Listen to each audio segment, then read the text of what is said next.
Alright, all my knife lovers out there. Today I'm doing a kind of a piggyback video off of my buddy Boston Blade Reviews. Last week he put out a video, modern versus traditional. And I kind of feel the same way he does about this subject, just because it's kind of what I grew up with, it's kind of what I know, it's kind of what I'm familiar with, is that traditional style pocket knife. When I was younger, there was nothing like this on the market. Not that I know of. You know, you just didn't have something of this caliber with this quick deployment like this. You know, if you wanted something like this, just, you know, go buy you a fixed blade and just pull it out of the sheath real quick. So what we grew up on was more of a knife that is like a sod buster, stockman, you could say. So, and with these knives, it comes a thing called character. Now, if we look at this knife, look at the bone covers on this. It's carbon steel 1095 blades. You can guarantee that there's not going to be two of these that are exactly the same out there floating around. Because the covers are going to, just look at the covers on this one. Look how dark they are on this side versus how light it is on this side. The jigging is impeccable. I do agree with that. I kind of wish it was a little darker on this side, but at the same time, look at the character that it builds in the knife itself. And on top of that, when you throw a carbon steel blade that you're going to use on top of it, you're going to even make it a little more of your own. You know, look at that. A USA 6375, 1095. So guys, this is what I like. Now, is something like this great? Yes. This is what I carry on the daily. I used to actually carry this on the daily, and I love this knife. And when I go fishing, this is the knife that I do take, because I'm not gonna cry if I lose it, because I'm usually waiting. But you're going to guarantee that there are two of these that look exactly the same out there floating around. Now granted, I put my own little lanyard on this to pull it up out of my pocket when I'm in the water, and I put a Lynch Northwest bronze anodized clip on it to kind of make it my own. But when it comes down to it, there's two of these out there floating around. May not have this exact lanyard on it, but I guarantee someone has that pocket clip and they got this blade, and it looks exactly like this knife right here does. Well, this thing's kind of dirty, but it just is what it is. There's going to be two of these out there floating around. This is G10, and that is the reason why I prefer something like my Carta. Over time, this knife right here is going to get a different sheen, a different tint. It's already got a dent there into my Carta. You can see where my oil in my hands have kind of gotten into right here. But that's why I do prefer my Carta over G10. Just the plastic and stuff like that. And we look at the micarta on this one here as well. You know, we've got darker here, where this is kind of protected with my pocket, I guess. I don't know. But again, there's two of these out there that are floating around that look exactly the same. Here's the VV Elementum. So, you know, to me it's all about the character. It's about the feel of the knife, why I prefer a traditional style knife over, say, a modern type knife. Something like this.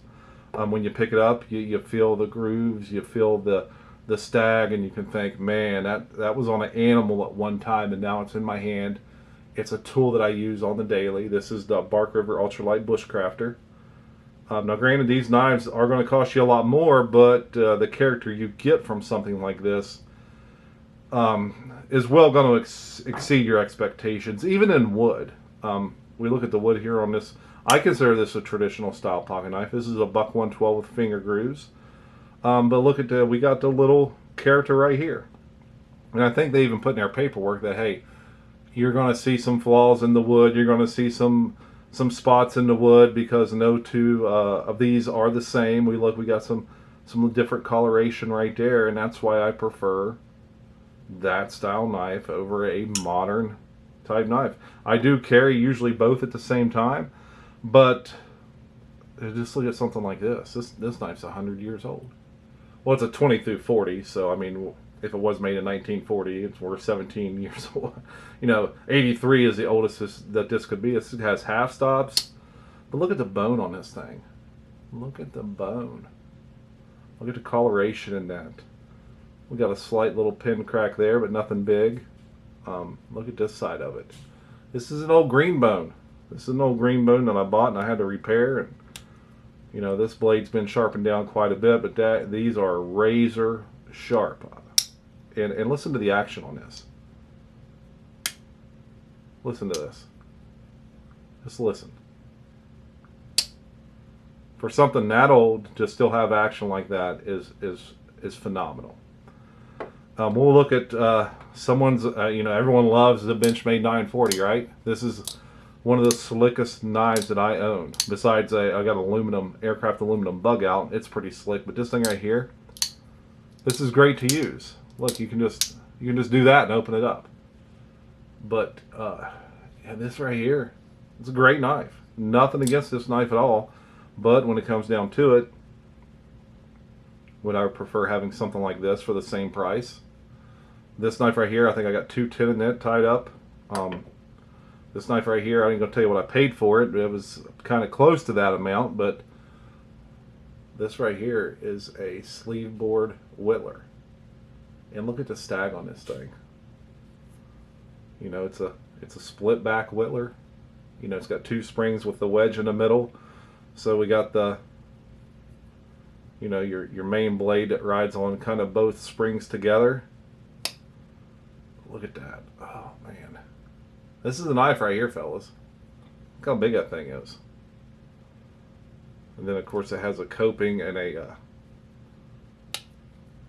pin blade as well, but those are hard to get up out of there. And you know, this knife ain't made for hard use or anything. You know, these are the Case Classics. So I bought this as a collector's piece, got the box and everything with it.